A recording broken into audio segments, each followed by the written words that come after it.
At dinner, my brother scoffed, "Still single must be pathetic."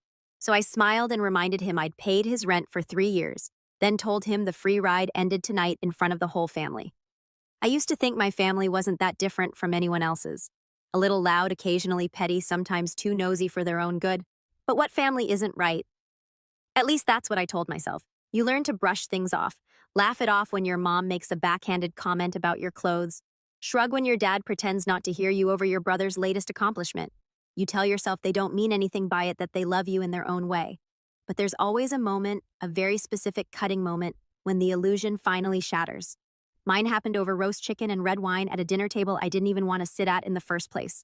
My name's Derek. I'm 31, and I work in software development. Nothing glamorous, but I'm good at it. I live alone. I make a comfortable income, and I've been lucky enough to carve out a peaceful little life for myself in the city. I like quiet mornings, long bike rides, and tinkering with old video game mods on weekends. I'm single, yes, not by some tragic accident. Not because I'm undateable, as my family sometimes jokes, but because after a particularly messy breakup in my mid-20s, I decided I'd rather be alone than with someone who made me feel small. Apparently, that mindset never sat right with my parents. See, in my family, my younger brother Connor is the golden child. He's 28, charming in a greasy car salesman kind of way. Always talking loud enough for everyone to hear how busy, important, or stressed he is, even when he's between jobs, which, to be fair, is often. Somehow, he's always about to land something big. But in the meantime, he's been floating on a mattress of soft expectations and my parents' bottomless well of excuses. The kind of guy who thinks ambition is a personality trait, but can't wake up before 11 a.m. without a Red Bull and a guilt trip. Mom dotes on him. He's just figuring things out, she says, even though he's crashed 3 cars and ghosted 2 landlords. Dad likes to pretend he's tough on him, grumbling about Connor's irresponsibility while pouring him another glass of bourbon and slipping him a $100 bill when he thinks no one's looking. I used to be angry about it, but I've grown numb over the years. Until recently, I was even helping Connor out myself quietly behind the scenes. 3 years ago, after he got evicted from yet another apartment, I started covering part of his rent under the agreement that he'd pay me back when he got back on his feet. I didn't tell anyone, not my parents, not my friends, just kept sending the money each month like a fool. Anyway, this particular dinner wasn't supposed to be dramatic. It was my mom's idea. A family night at their house now that Connor was finally doing better. The invite came with guilt baked right into it. "We never see you anymore." Mom had texted even though I'd come by just a few weeks earlier. "It'd mean a lot to your father." I almost declined. I had a stressful project going live that week, and honestly, I just didn't have the energy for the usual passive-aggressive comments and performative small talk. But guilt is a powerful thing, and so I showed up dressed nice, brought a bottle of wine, even offered to help with dishes. Dinner started out as expected. Polite conversation about work, the weather, a new neighbor who had the audacity to paint their shutters turquoise. I mostly kept quiet, nodding and smiling. Dad asked how my job was going, then cut me off halfway through my answer to ask Connor if he was still talking to that recruiter in Atlanta. Connor, of course, launched into a dramatic story about how he almost got flown out for a 6F figuror role. But they wanted someone with more niche experience or something. The usual smoke and mirrors. Mom beamed at him like he was auditioning for American Idol. I was chewing on a piece of chicken when it happened. Connor leaned back in his chair, sipped his wine, and looked at me with that smug grin he wears like cologne. "Still single, huh?" he said, real casual. "Must be lonely being a failure." He chuckled. He chuckled like it was a harmless joke between brothers, like it wasn't a deliberate shot across the table in front of our parents, who both gave soft, knowing laughs like he'd just said something cheeky and clever instead of cruel. I blinked, fork halfway to my mouth, heartbeat suddenly loud in my ears. For a second, I didn't say anything, just stared at him, wondering what kind of person could say something like that with a straight face, especially after everything I'd done for him, everything I'd sacrificed, the jobs I'd passed on, the vacations I didn't take. The countless times I said yes when I should have said, "Are you kidding me?" I felt the heat rising in my neck. My first instinct was to laugh it off, pretend it didn't sting, but something in me snapped instead. Quietly, cleanly, like a final thread breaking in a sweater you've been tugging at for too long. So I set my fork down, wiped my mouth with my napkin, looked my brother dead in the eye, and said, "Funny coming from a guy whose rent I've paid for 3 years. Not anymore, by the way. You could have heard a pin drop." "Yes, bye." Connor's face froze, the smirk evaporating like steam. Mom's mouth fell open in slow motion like a cartoon. Dad set his wine glass down a little too hard.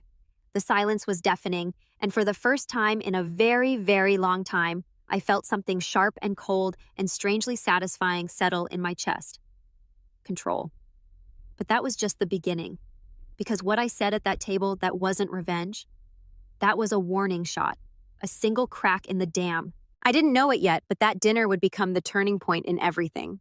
The way my family saw me, the way I saw myself, and the way all our dirty little secrets came tumbling out like junk from an overstead attic. You think you know your family until money's involved, until pride's on the line, until someone decides they're done being the doormat. And I was done. So done. But what came next? Even I didn't see it coming. Let me tell you how it all unfolded. Mom was the first to break the silence, though she didn't so much speak as gasp. It was theatrical, as if I'd confessed to robbing a bank or kicking a puppy. "Derek," she hissed, clutching her pearls. Okay, not literally, but she might as well have.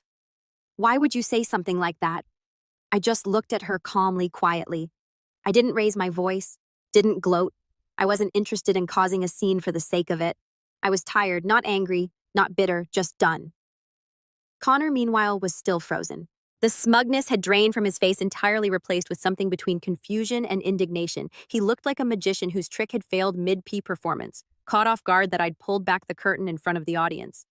I don't know what you're talking about," he stammered finally, laughing nervously and glancing at our parents for support. "Derek's exaggerating." "Am I?" I said, folding my napkin and setting it beside my plate. "Because I've got the bank records if you need a refresher. Every month on time like clockwork." My dad cleared his throat sharply. The universal dad signal for enough. He hated confrontations. Always had. If it couldn't be solved with a raised eyebrow or a passive-aggressive silence, he wanted no part of it. "We don't need to rehash all that at the dinner table," he said, not looking at me. "Of course not, because when Connor makes a dig, it's just boys being boys." But when I clapped back with facts, suddenly it's inappropriate. I leaned back and smiled politely. "Right. Sorry, I forgot we don't talk about actual problems here." Mom stood up, then flustered, grabbing my plate even though I hadn't finished. "Why don't I get dessert?" she said too brightly, her voice wobbling. "I made that lemon tart you like. I'm not really hungry anymore," I replied. And the second the words left my mouth, I saw the flicker of hurt in her eyes. And here's the thing. I didn't want to hurt her. That's the part that stung the most. She was my mother. But somewhere along the way, she'd stopped being a mom and started being a PR manager for my brother's failures. Every gathering, every conversation, every compliment filtered through Connor first. His victories were paraded. My stability was ignored. I'd spent years being the quiet, reliable one, the background character in my own family, and I was just supposed to keep smiling through it. That night, I left early. Didn't say goodbye, didn't hug anyone. I got in my car and just sat there for a while, watching the lights in the living room flicker through the blinds. I thought about all the birthdays I'd spent organizing gifts for both of us while Connor forgot mine entirely. About the time he totaled his car and I lent him mine for 6 months without asking for gas money. About the week our dad had surgery and I took time off work to help around the house while Connor showed up 2 days late with a hangover and a half-eaten burger. It wasn't just the rant. It was everything. 1,000 tiny moments that had piled up over the years until I couldn't tell where the resentment ended and my spine began.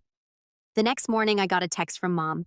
"We need to talk. That was really uncalled for last night. Not how are you feeling, or I didn't realize things had gotten that far." No, it was my behavior that was the problem. I didn't reply. Over the next few days, the silence grew heavy. I didn't get my usual Sunday check-in call. No guilt. Trippy recipe photos. No. Saw this and thought of you messages. I should have felt guilty, but instead I felt something close to relief. For once, the emotional labor wasn't mine to do. I went to work. I hit the gym. I cleaned my apartment and listened to old jazz records and watched a documentary on mountain climbers who risked their lives just to stand alone at the top of the world. And for the first time in a long time, I actually understood the appeal. Then on Thursday, Connor called. I almost didn't answer, but curiosity got the better of me. "Hey," he said, his voice all strained and performative like he was already preparing for the Emmy-winning monologue. "Can we talk?" "I think we're doing that now," I replied, pouring myself a cup of coffee and keeping my tone neutral. There was a pause. I didn't know you felt that way," he said finally. "If you were struggling with something, you could have just told me." That made me laugh. I couldn't help it. "You're serious," I said, sitting down. "I was struggling, Connor. I was covering your rent because you begged me to. You promised you'd pay me back. You told me not to tell Mom and Dad because you were handling it like a man. And then you mocked me at dinner in front of him. That's not struggling. That's using me." "I didn't mean it like that," he muttered. "No, you meant it exactly like that. You wanted the applause without doing the work, and you've always gotten it. That's not my fault, but I'm done pretending I don't see it. He was quiet for a second then. So what? You're cutting me off. Yep, I said. Rinse on you now. Grow up. He hung up. I expected backlash. I expected anger. But what I didn't expect was the campaign that followed. First came the calls from Mom. Connor's been having a really hard time lately, Derek. He's not as strong as you are. He just needs a little more time. Then came the group texts, suddenly revived after months of silence. Connor got a flat tire on his way to a job interview. Can anyone help? Connor's apartment might have mold. Do you know any lawyers? Connor's feeling really low today. Just letting you boys know. Every message like that was a pebble tossed into my shoes. Small, annoying, but impossible to ignore. It wasn't helpful communication. It was pressure dressed up as family concern, emotional blackmail with a smiley face. At one point, Mom called me while I was at work and actually said, "You're being really selfish right now." Selfish? The word made my skin crawl. I'd given so much time, money, peace of mind. And now that I wasn't giving more, I was the problem. I'm not selfish, I said calmly. I'm just not a doormat. Click. A few days later, I got a notification from Venmo. Connor had requested $800, just the word please in the memo line. I didn't respond. An hour later, he texted me, "Really, after everything I've done for you." That one sent me into a full-blown spiral. I paced around my apartment for 10 straight minutes trying to wrap my head around the sheer gall of it. Everything he's done for me, like what? Borrow my headphones and never return them. Crash on my couch for a week, that turned into 3 months. Introduced me to a girl he later tried to hit on behind my back. My therapist once told me that narcissists rewrite history to suit their version of events, and if you're not careful, they'll make you doubt your own memories. I used to think she was being dramatic. Now I wasn't so sure. The final straw came a week later. I'd taken a Saturday off to relax. No work, no calls, just a lazy morning with coffee and an old video game I hadn't played in years. Around noon, there was a knock on my door. I wasn't expecting anyone. When I opened it, there stood Mom, purse slung over her shoulder, wearing a look of wounded disappointment so practiced it could have been bottled and sold. "Hi, sweetheart," she said, stepping past me without waiting for permission. I blinked. Hi." She walked straight into my living room and sat down like she owned the place. "I came to talk," she said, face to face. I stood there baffled about what. She looked at me, her eyes already brimming. "Connor's been struggling again. He might lose his apartment. He told me you cut him off, and now he's behind on bills. He's embarrassed. He didn't want me to come, but I had to." I stayed silent. Let her finish. "He made a mistake, Derek. But we help family. That's what we do. You've always been the responsible one, the strong one, please, just until he's back on his feet." I sat down across from her, letting the weight of her words settle like dust. "You want me to keep paying for his lifestyle because he's too proud to admit he's never grown up," I said slowly. "You want me to undo the only boundary I've ever set because it makes you uncomfortable." Her lips tightened. "That's not fair." "No, it's not," I said. "None of this has ever been fair. But I'm not playing along anymore." She stared at me for a long moment. Then she stood up. "I hope you can live with yourself," she said coldly, and she walked out. No hug, no goodbye. Just the heavy click of the door closing behind her. I sat there for a long time after she left. No music, no distractions, just silence and the creeping realization that something fundamental had shifted. Not just in my family dynamic, but in me. For the first time in my life, I'd said no and meant it. No caveats, no apologies. And that was when I realized they weren't just upset because I stopped helping. They were upset because they never thought I'd stop. But they were in for a surprise because I was only just getting started. A week passed, no calls, no texts, no unexpected door knocks. For the first time in months, maybe years, there was silence. And silence, as it turns out, can be both comforting and terrifying. I thought I'd feel free, liberated, even after finally standing up for myself. But instead, I found myself watching my phone like it was a ticking bomb waiting for the next guilt trip or veiled accusation. But nothing came. At first, I assumed they were giving me space. Maybe they were actually reflecting. Maybe Mom was starting to see the imbalance. Maybe Connor was having a long overdue mirror moment. I even began to feel a bit of hope. Foolish in hindsight. Because what I didn't realize was that the silence wasn't space. It was strategy. They weren't retreating. They were regrouping. It started with a phone call from Aunt Rachel, my mom's sister, the unofficial family gossip line, and someone I rarely spoke to outside of the holidays. She was always nice enough, but her loyalty was with my mother through and through. So when her name popped up on my phone on a Thursday evening, I hesitated. Answering it felt like walking into a conversation that had already been scripted. "Hi, sweetheart," she chirped, overly cheerful. "Got a minute?" I braced myself. "Sure, what's up?" "Oh, I was just talking to your mom the other day. She's so worried about you. Said you've been distant cold," I told her. "That doesn't sound like Derek. He's always been such a sweetheart." "Uh-huh," I said, already regretting picking up. "Well, things have been a little tense lately." "Oh," I heard she said in that sugary tone people use right before a character assassination. "About the money, you poor thing. You've always been so generous. It must be hard feeling like no one appreciates you." That caught me off guard. "Thanks," I said slowly. "But honey," she added gently, "you know your brother's had a hard life. All those ups and downs. It's just who he is. You can't change him. And your mother? Well, she's always tried her best, hasn't she? Maybe she doesn't always say the right thing, but she's only human." And there it was. The subtle shift, the backpedal from you, were right to be the bigger person. "I'm not trying to change anyone," I said. "I'm just done sacrificing my peace for people who don't respect me." She sighed. Of course, of course. I just hope you don't let one little family spat turn into something bigger. You know how time slips by.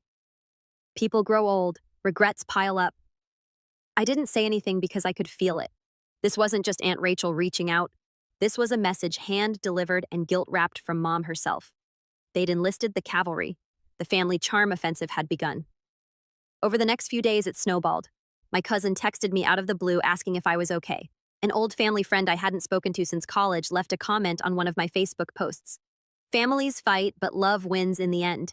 I even got an actual email from my uncle. The subject line, just some thoughts. Inside was a long-winded essay about forgiveness, spiritual growth, and how holding grudges makes you bitter, not better. It was surreal, like they'd formed a campaign committee behind my back. But I kept quiet. I didn't argue. I didn't post cryptic quotes or write long rants. I just watched it all unfold, growing more disillusioned by the day until the betrayal came. It was a Friday afternoon. I had just wrapped up a long Zoom call and was looking forward to a quiet evening when I got a call from my landlord. That alone was odd. He rarely called, preferring emails for anything transactional. I answered, and his tone was tense from the start. "Derek," he said, "I just wanted to give you a heads up. Your brother dropped by today." My stomach tightened. "Connor, yeah. Said you'd given him permission to come by and pick up some stuff. Said he'd lost his key and needed access. He seemed convincing. Had your last name, your address, everything." What I said sharply, already standing up. "What did he take?" "Well," the landlord said hesitantly. "Nothing, luckily. My maintenance guy happened to be here and call me just in case. I told him to hold off. Figured I should check with you first." I stood there in stunned silence, trying to process what I just heard. Connor had tried to break into my apartment using my name, using our relationship, and not even to confront me, just to sneak in. My voice was cold when I finally responded. "Thank you for calling me." "He absolutely did not have permission.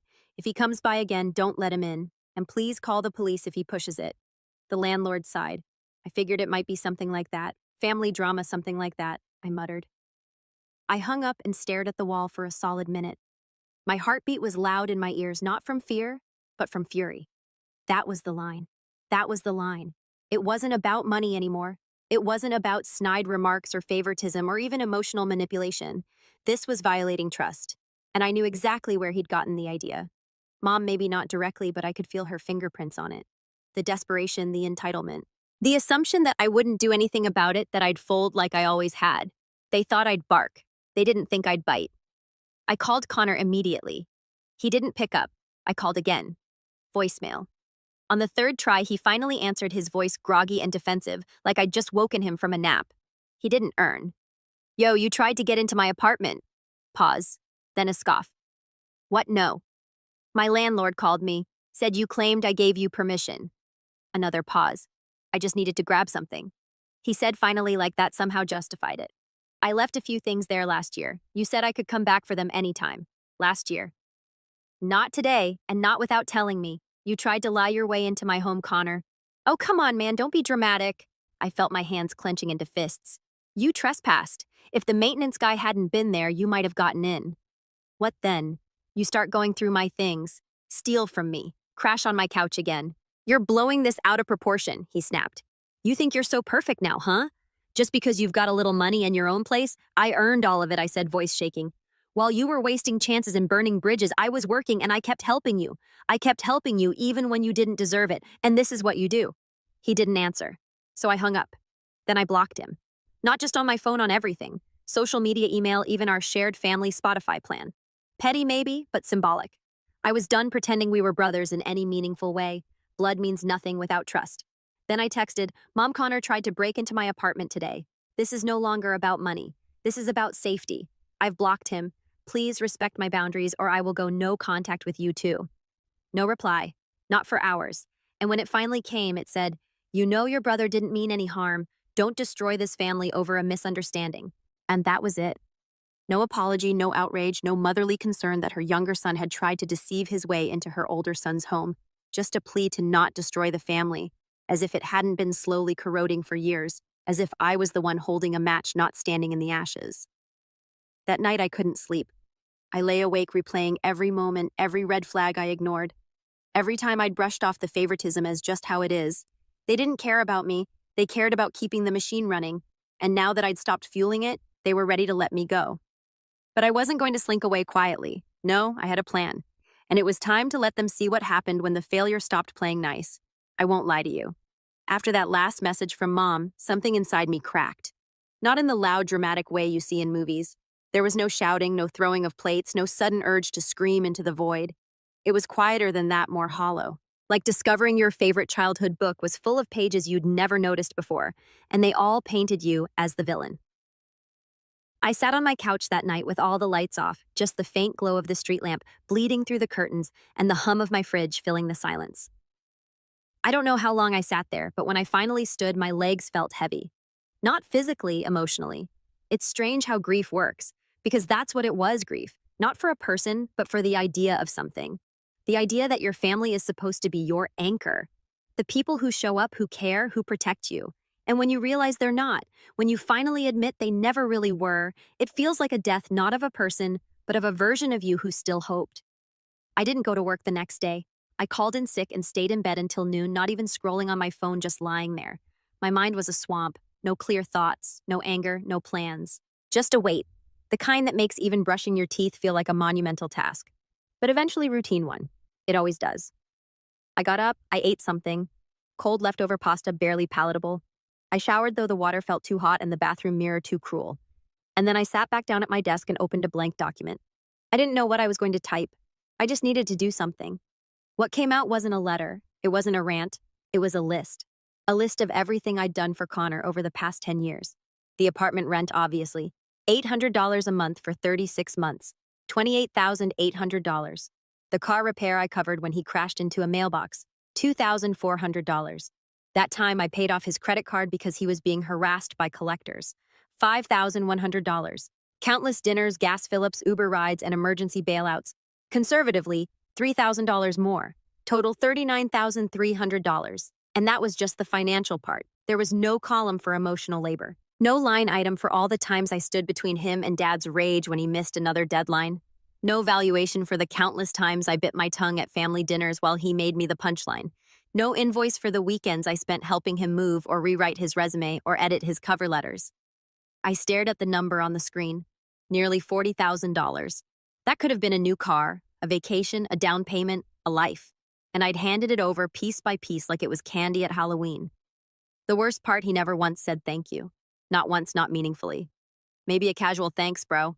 Here and there, usually followed by, I'll get you back, but never. Eye contact, never acknowledgement, never accountability. The rest of that week was a blur. I went back to work, but I kept my head down, declined. Happy hours, skipped gym sessions, turned off social media. My phone vibrated here and there, but I didn't check it. I couldn't. Every notification felt like a dagger waiting to be unshathed. But the world doesn't stop spinning just because you're in emotional quicksand. On Monday, my boss pulled me aside after our morning meeting. You okay? He asked gently. I nodded. Just a rough week. He didn't press. Take Friday off. Use it as a mental health day. I nearly teared up. Not because I needed the day, though I did, but because he noticed. My boss, a man with 50 other employees and a mountain of deadlines, had noticed something was off. And my own mother had responded to a potential break-in with, "Don't destroy this family." That contrast haunted me. So I took Friday off, but not to mope. I drove out of the city 2 hours north to a lake I used to visit as a teenager. It wasn't anything fancy, just a secluded spot near a worn-out dock, the kind of place that didn't show up on tourist maps. I packed a sandwich, a notebook, and a blanket. No music, no laptop, just me and the sound of wind through trees. I sat by the water for hours, watched ducks glide past through pebbles, let the breeze tug at my sleeves, and somewhere between sandwich bites and the third failed attempt at skipping a stone, I decided something. I was done reacting, done just enduring things, because that's what I've been doing my whole life. Enduring, smiling through it, minimizing my own discomfort to keep the peace, making myself smaller, so others didn't feel inadequate, shrinking in rooms I should have stood tall in. I was the nice one, the responsible one, the one who didn't need anything. But that wasn't strength, it was self-eraser. And now I was going to rewrite that. It started small. I canceled the shared Spotify family plan. The notification alone must have sent a ripple through the group chat, but I didn't care. I changed my Netflix password, removed every device. I updated my bank account security questions, called my landlord to put a note in my file. Do not let anyone access my unit unless confirmed by voice. I even reached out to a lawyer I'd met at a conference months ago just for advice. Not legal action yet, but to ask, what would it take to legally distance myself from family? What protections existed if a sibling became a threat? What lines had to be crossed? She was helpful, not alarmed. In fact, she sounded like she'd had this conversation before, and that alone comforted me. I wasn't crazy. I wasn't overreacting. This wasn't some petty feud. This was survival. Around that time, something strange happened. Connor disappeared. Radio silence. No texts, no calls, no random Venmo requests or accidental tags on social media. For a moment, I thought maybe he'd finally gotten the message. Maybe he'd moved on, or maybe mom had reined him in, but I should have known better because Connor doesn't disappear unless he's planning something. And I was about to find out just how deep that rabbit hole went. The first sign came through LinkedIn of all places. A colleague messaged me with a screenshot. Hey man, weird question. Didn't your brother apply here last year? Thought you'd want to see this. The screenshot was of Connor's profile, except the bio had changed. It now listed him as a freelance software consultant with experience in AI development, product management, and back-end architecture, with 3 projects listed underneath my projects from my portfolio with altered dates and company names. He'd literally stolen my work, phrased it like his own, even quoted some of the language I'd used in a past conference talk. Word for word, I stared at the screen, pulse pounding. For a second, I thought maybe it was a glitch, some bizarre error. But no, it was intentional. Connor had turned himself into a watered-down version of me, a Frankenstein's monster stitched together with pieces of my accomplishments. And suddenly I knew why he'd gone quiet. He wasn't gone. He was becoming. At least trying to. I messaged him, not to scold, not to confront, just, you need to take my work off your profile. Now no reply. I gave it an hour.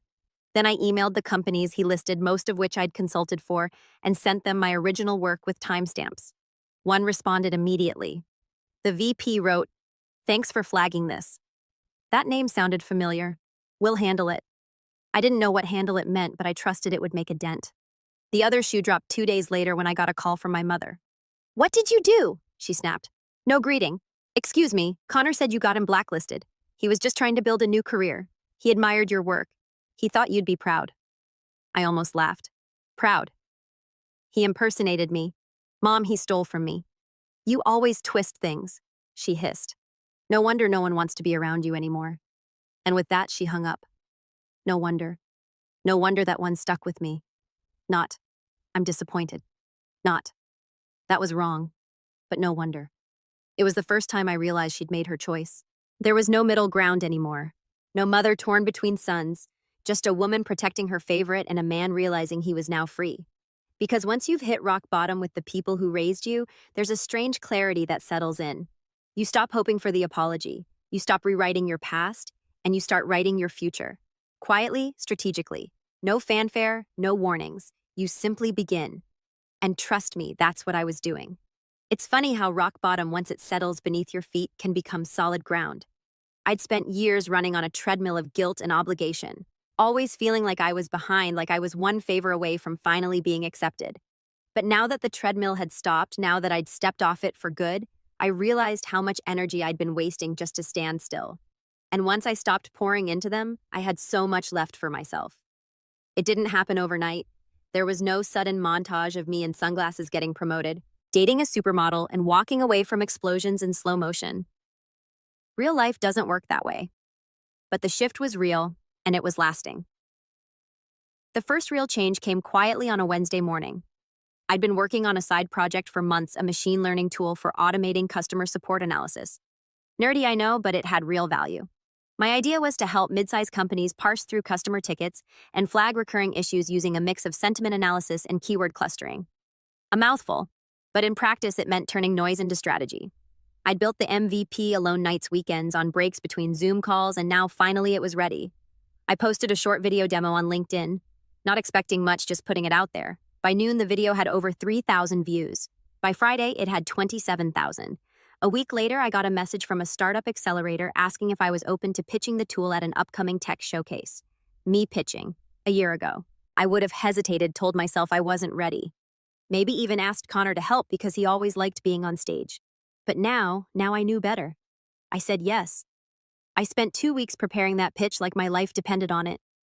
I trimmed the fat, polished the UI, practiced my timing. I even rented a decent jacket, something sharp, something clean, and cut my hair for the first time in months. It wasn't about looks, not really. It was about reclaiming something I'd let slip away. Self-respect. The day of the showcase, I walked into that room full of polished founders and sleepless developers with one thought in my head. You have nothing to prove to anyone but yourself. I nailed the pitch. 15 minutes, no stumbles, no filler. By the time I walked off stage, I already had 2 people handing me cards. A third messaged me that night with a question about integration. A week later, I had a small angel investor ready to write a check for $50,000 in exchange for early equity. I couldn't believe it. Well, I could. I'd built it. I knew the value. But for once, I let myself enjoy the moment. Not in a performative way, not because I wanted my parents to finally say, "We're proud of you," but because I was proud of me, and that was new. I used part of the money to upgrade my apartment. Not move, just enhance.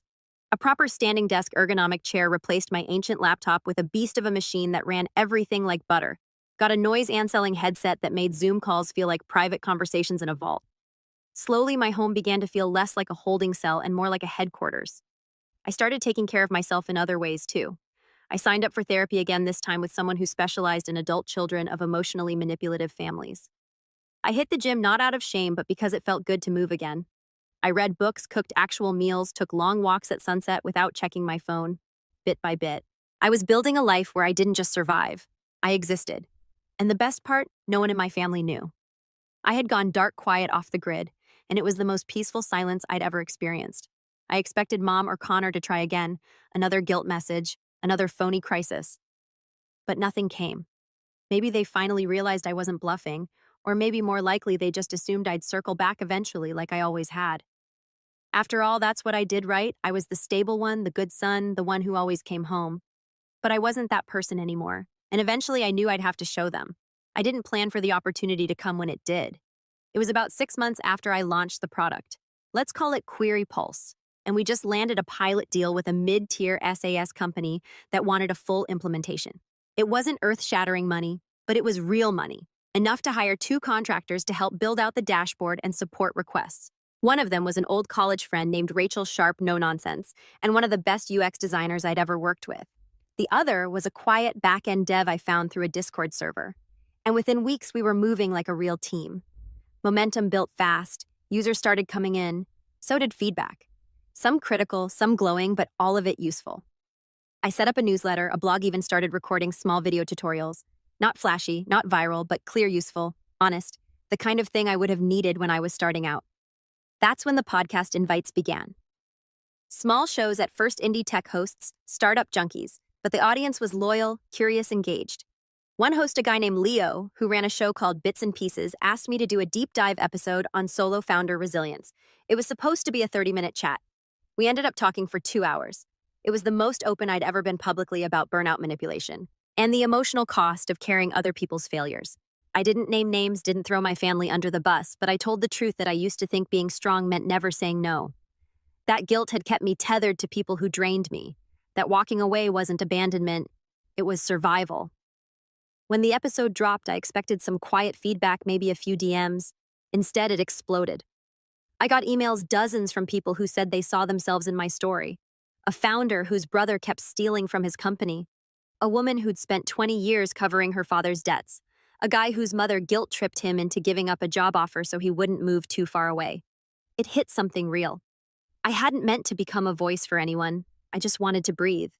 But now that I had others were breathing too. Around this time, I got a message on LinkedIn from someone with a familiar last name. A recruiter from the company Connor had tried to impersonate me at. He said simply, "We spoke with someone last year who misrepresented themselves. Thanks for flagging it. If you ever want to talk about opportunities, the door's open." I politely declined. I wasn't looking to be an employee anymore. But I did smile when I read it because that was justice, not revenge, not spite. Truth. And the truth, when you stand in it long enough, becomes armor.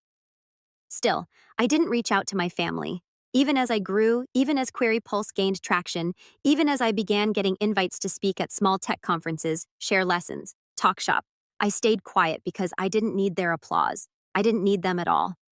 But life, as always, has a sense of timing you can't predict. One Sunday morning, I got an email from an address I didn't recognize. Subject: Your family wants to talk. Nobody, just that subject attached a scanned wedding invitation. Connor's wedding to a woman I'd never heard of in 3 weeks. No RSVP link, no personal message, no note from mom, just my name, the date, and a reminder that family is forever. And that's when I knew they needed something, because if they truly wanted to reconcile, they'd have picked up the phone, written a letter, showed remorse. But this was a baited hook, and I had no intention of biting. Still, I wasn't going to ignore it because sometimes the best way to reclaim your story is to show up on your own terms. And this wedding, it was going to be the perfect stage. Not for revenge, not for drama, but for truth. Because the man they expected to walk in through those doors, the quiet, agreeable brother who never made waves, he was gone. And in his place, someone who didn't need their approval to be whole. Let's talk about the wedding. But first, let me be clear. I had no intention of going. Not at first. When that email landed in my inbox with Connor's wedding invite coldly attached like a corporate memo, I almost laughed. After everything they'd done after the lies, the emotional warfare, the fake LinkedIn profile, the attempted break-in, they thought I'd show up to smile for pictures. But as I sat there staring at that RSVP PDF, a realization hit me. They weren't inviting me because they missed me. They were inviting me because they needed me. And that's when I knew this wasn't just a wedding. It was a setup, a display, a stage for Connor to finally win. The prodigal failure returns triumphantly, now mature, responsible, married. And me, I was meant to be a silent extra in the background, maybe even a tool for his redemption arc. Look, even Derek came, they'd say, as if the broken relationships and betrayal had all just been silly misunderstandings that time had healed. But time hadn't healed anything. It had sharpened everything. So I said yes. Not with a reply, not with a phone call. I clicked print, circled the date with a red marker, and tacked it to my court board like it was a deadline. Because I wasn't just going to that wedding. I was going prepared. And I wasn't going as Derek, the quiet, responsible older brother. I was going as me. The first thing I did was a little digging. If I was going to walk into enemy territory, I needed intel. So I went to where all family secrets eventually leak. Facebook, mom still had me blocked. So did Connor, but Aunt Rachel still wide open and a habitual oversharer. Her timeline was a goldmine. Photos, status updates, cryptic subtweets about some people forgetting where they came from. It was all there. But the real nugget came from a comment thread beneath a blurry photo of Connor holding a wine glass on what looked like a hotel balcony. A friend had commented, "Wow, big spenders. Is that the 4 Winds?" To which Aunt Rachel proudly replied, "Yes, wedding and honeymoon, Illinois, courtesy of a very generous family friend." That made my eyebrow twitch. Connor getting married at 4 Winds. That was a luxury resort north of the city. Ocean View Suites. Michelin-starred catering. Not exactly. I'm 3 months behind on rent kind of money. So who was this generous family friend? I Googled the venue. Bookings were listed publicly for events. The weekend of the wedding was blocked for a private party under the name Glenage Holdings. And that's when the puzzle clicked. Glenage Holdings was owned by Richard Barlow, a real estate investor who also happened to be one of Dad's old golf buddies. I remembered him. Bald, loud, always boasting about being self-made, even though his first 4 properties were gifts from his father. Barlow had money influence and evidently a soft spot for Connor. I dug deeper. Turns out Connor had been interning at one of Barlow's smaller property firms.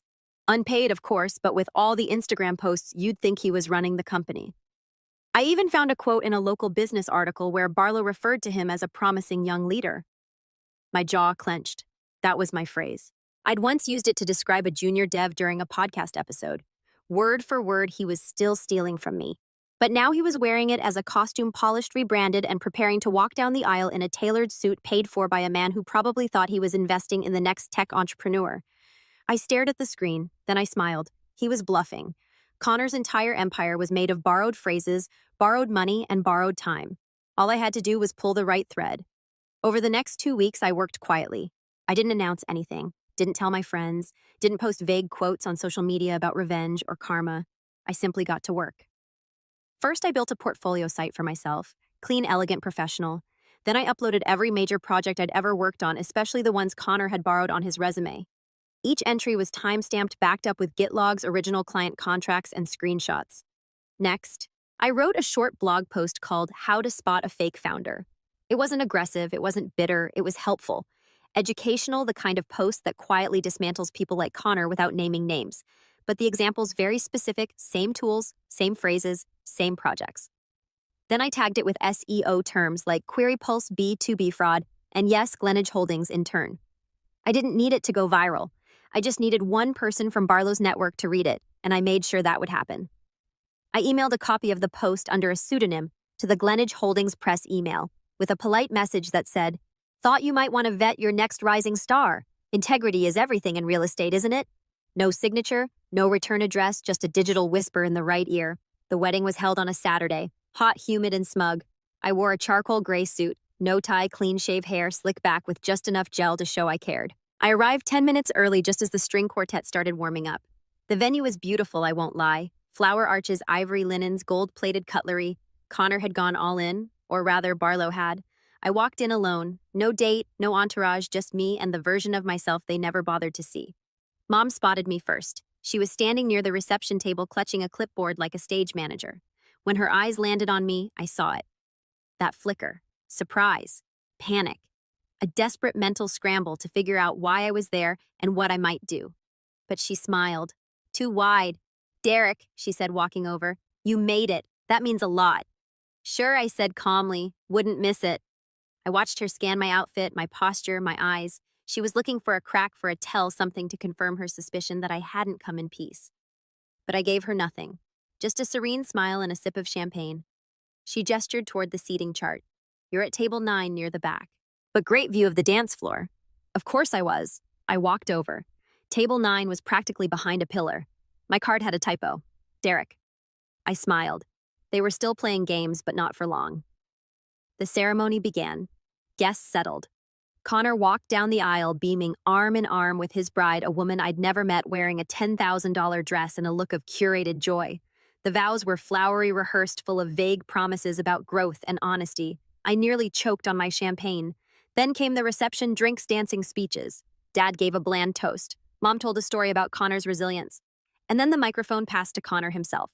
He stepped up, tapped the mic, cleared his throat. I just want to say, he began that none of this would have been possible without the people who believed in me even when I didn't believe in myself. Richard Barlow for taking a chance on me, my parents for supporting me through every twist and turn, and my beautiful wife for seeing the man I could become. He paused, then smiled in my direction. And even my brother Derek, who I may not always see eye to eye with, but who's always been an example of hard work and consistency. "We don't say it enough, but I admire you, man." A polite smattering of applause. And for a moment, it almost seemed sincere until I saw his smirk as he handed the mic back. That's when I knew he wasn't thanking me. He was using me, painting the narrative, publicly positioning himself as the grown-up, the one who'd made peace, the one who'd turned it all around. The guests clapped. Mom nodded misty-eyed, and Connor looked at me like he'd won. That's when the projector screen flickered on behind him. The room quieted, and there it was, a slideshow, photos of the couple, childhood memories, Connor's work, including a slide, oh yes, of one of my projects labeled as his. My pulse slowed. I stood up, walked calmly toward the AV table, and tapped the tech guy on the shoulder. "Switch to this," I said, handing him a USB per the groom's instructions. "Updated presentation." He hesitated, then nodded. I stepped back. The screen changed from a photo of Connor at a laptop to a screen capture of my website. QueryPulse.com, timestamps, screenshots, contracts, and at the bottom, a side-by-side comparison of Connor's LinkedIn profile and mine, every phrase he'd copied, every project he'd renamed. Silence fell, then gasps. The screen changed again, this time to the blog post. How to spot a fake founder. A beat, and then Richard Barlow stood up, walked over to Connor, and whispered something in his ear. Connor's face turned gray, then red, then a weird pale yellow, like someone who's just realized the floor beneath them was never solid. He turned toward me, jaw slack. I tilted my head, raised my glass, and toasted to truth, to peace, to walking away, not as a victim, but as a man who finally knew his own worth. The fallout wasn't loud. That's what surprised me most. It was quiet. No screaming, no public scene, no wine glasses flying through the air like in a soap opera. Just silence. After the final slide faded off the projector screen and the last murmurs died down, the wedding reception stumbled forward like a drunk trying to remember the steps of a dance. Someone turned off the screen. The music started again, tentative, confused. Waiters brought out dessert trays as if nothing had happened. But something had happened. Connor disappeared. He left the mic on the floor and walked out through the side doors, jacket unbuttoned, one shoe, dragging like he was halfway out of his own skin. I watched him go, then sat back down at my table and ate the lemon tart they served me like it was the most natural thing in the world. Across the room, Mom stood frozen, her face stuck in an expression that was trying to decide between fury and shame. She didn't approach me, not right away. She just stood there, gripping her wine glass, her eyes darting to the door Connor had vanished through. Then to me, Aunt Rachel looked like someone had just yanked the emergency brake on her worldview. Mouth agape, fork mad air, Dad. He stayed seated at his table, didn't say a word, didn't even look at me. And that said everything. Eventually, Mom came over, her heels clacked against the marble floor like accusations. She didn't sit, just hovered above me like a thundercloud. You couldn't let him have one day, she said. No greeting. No. What was that? I met her eyes calm. Didn't he already have every day? Her mouth opened, closed. I kept going. He stole from me, lied about me, tried to break into my home. You ignored all of that, and now you're mad because I told the truth. You embarrassed him. She snapped, voice trembling. In front of everyone. He embarrassed himself, I said. I just held up the mirror. She stood there a moment longer, then without another word turned and walked away. That was the last time we spoke. The next week, my phone stayed quiet. No family calls, no late-night texts, no attempts at damage control. They'd closed ranks. I expected it. What I didn't expect was what came next. 3 days after the wedding, I got an email from Richard Barlow's assistant. Polite, short, Mr. Barlow would like to schedule a brief call to discuss a potential consulting opportunity. He was very impressed with your work. I blinked at the screen, reread it 3 times, then exhaled through a laugh, of course, because while Connor was licking his wounds, Richard had clearly done what any businessman does when his investments collapse. He looked for a better one. We set up the call. It lasted 15 minutes. He asked smart questions. I gave clear answers. He said he'd read my blog post, recognized the problem, and wanted to explore a partnership between Query Pulse and a portfolio of his companies. Nothing official yet, but a few introductions could go a long way. When we hung up, I just sat there at my desk for a moment, thinking about how far I'd come and how far I was going. Weeks turned into months. Connor resurfaced eventually, quietly, with a new job title at a smaller company. His LinkedIn went private for a while. The next time I checked, his bio had changed dramatically. No more fake projects, no more buzzwords, just a modest title. Customer Success Manager. No mentions of me. I knew he hated it, but I didn't gloat because I wasn't angry anymore. That was the true revenge. Not the slideshow, not the ruined wedding speech, but the fact that I had let go and he couldn't. He was still trying to climb ladders he hadn't earned. I was building my own tower. Mom never reached out. I got a Christmas card from Aunt Rachel that year. Just a generic happy holidays with no personal note. A photo of her dog in a Santa hat. I laughed when I saw it. Not bitter, just amused. Dad sent nothing. And Connor, he never apologized. But I didn't need one because by then I had something better. I had peace. Real peace. The kind you don't trade for proximity. The kind that comes from drawing lines and holding them even when it's lonely. Especially when it's lonely. And I had built a life that was mine fully. Finally, the last time I saw any of them was by accident. 8 months later, at a small tech conference downtown, I was giving a talk on integrity in software development. A short Q&A followed. When I stepped off stage, I saw them, Mom and Connor, standing near the exit. They didn't approach me, didn't smile, just watched like I was a movie they didn't understand anymore. I met their eyes, not at once, then turned and walked the other way. Not out of spite, not out of anger, but because I finally could. And as I stepped outside into the sun, my phone buzzed. An email from a VC firm in San Francisco. Subject line, interested in learning more about Query Pulse. I smiled, tucked the phone in my pocket, and kept walking. Not toward them, not away from them, just forward. On my own path, at my own pace, finally.